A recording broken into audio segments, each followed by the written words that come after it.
আসসালামু আলাইকুম। আজকে আপনাদের তৈরি করে দেখাবো দুর্দান্ত স্বাদের একটা রেসিপি। একবার খেলে সারা জীবন মুখে লেগে থাকবে এমন একটা খাবার। কুমড়া বেগুন ভুনার এই রেসিপিটা একবার খেলে মাছ মাংসকেও হার মানিয়ে দিবে। চলুন কথা না বাড়িয়ে দেখে নেওয়া যাক এর পুরো প্রস্তুত প্রণালী। প্রথমে একটা বলে ছোট এক পিস কুমড়া আর একটা বেগুন টুকরো করে কেটে নিয়েছি। কুমড়া টুকরোগুলো বেশি পাতলাও হবে না, আবার মোটাও হবে না। বেগুনের টুকরোগুলো কেচে নিয়েছি। এবার এর সাথে অ্যাড করব লবণ আর হলুদের গুঁড়া।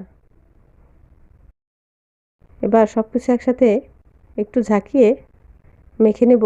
মাখানো হয়ে গেলে একটা সাইডে রেখে দেবো 5 মিনিটের জন্য। এর মধ্যে আমি একটা স্পেশাল মশলা বানিয়ে নিব।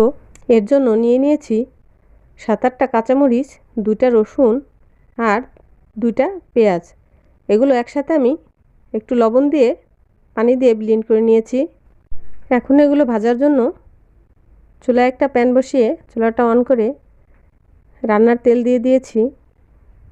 এবার এর ভিতরে কুমড়োগুলো আগে ভেজে নেব। অনেকেই অনেকভাবে এই কুমড়া আর বেগুনটা রান্না করে খেয়ে থাকেন। আমার মতো করে এভাবে স্টেপ বাই স্টেপ ফলো করে বাসায় একবার ট্রাই করতে পারেন। কুমড়ার একটা পাশ হয়ে গেলে অন্য পাশটা উল্টে দেব। সবগুলো উল্টানো হয়ে গেলে যেটা একটু হয়ে এসেছে সেগুলোকে আমি তুলে নেব। কুমড়োগুলো তুলে নিয়ে ওই তেলের ভিতরে আমি বেগুনগুলো দিয়ে দেব। বেগুন ভাজতে একটু বেশি তেল লাগে, এই জন্য আর একটু তেল আমি দিয়ে দিয়েছি। সব বেগুনগুলো দেওয়া হয়ে গেলে আমি একটু ফ্রাই প্যানটা দুলিয়ে একটা সাইড হয়ে গেলে অন্য সাইড উল্টে দেব। সবগুলো একইভাবে আমি উল্টিয়ে নিয়েছি। এখন এগুলোকে তুলে নেব। সব বেগুন ভাজাগুলোই আমি তুলে নিয়েছি। এবার এগুলোকে একটা সাইডে রেখে দেব। আমি স্পেশাল মশলাটা একটা বাটিতে 1/2 কাপ পানি দিয়ে এর ভিতরে অর্ধেক মশলাটা দিয়ে দেব। এই মশলাটা একটু আধা বাটা করে বাটতে হবে, যাতে একটু ছাবা ছাবা থাকে।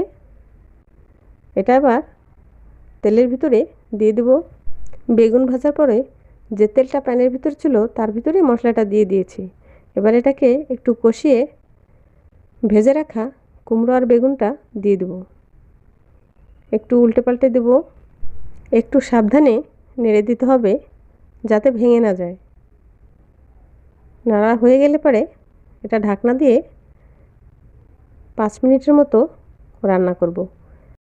ঢাকনাটা খুলে দিয়ে দেব 1/2 চামচের একটু কম চিনি। চিনিটা দিলে টেস্টটা আরও বেড়ে যায়। হালকা করে প্যানটা একটু দুলিয়ে আবার একটু নেড়ে দেব। মশলা থেকে তেলটা কিন্তু উপরে চলে এসেছে। এবার এই প্যানটাকে বারবার দুলিয়ে মশলাগুলো একটু ভাজা ভাজা করতে হবে।